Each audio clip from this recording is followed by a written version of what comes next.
Subscribe करें हमारे YouTube channel Aditya Raj SKL को और बेल आइकन को दबाएं ताकि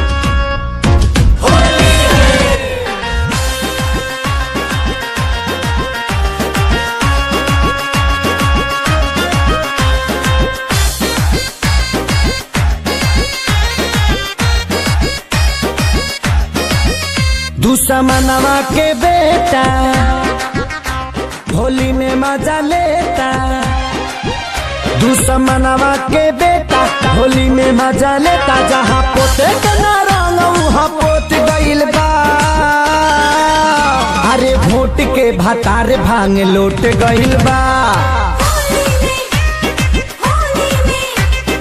वोट के भतार भांग लोट गइल बा।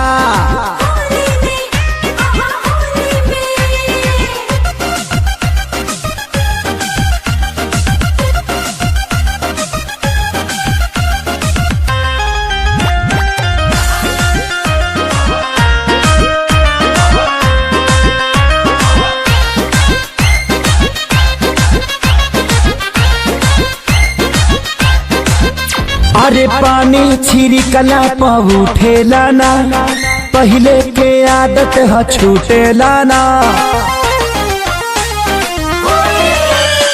हाँ पानी छिड़कला पर उठेला ना, पहले के आदत है छूटेला ना।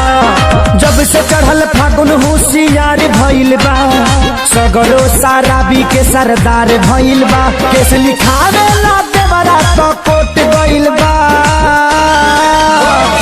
वोट के भतार भांग लोट गइल बा।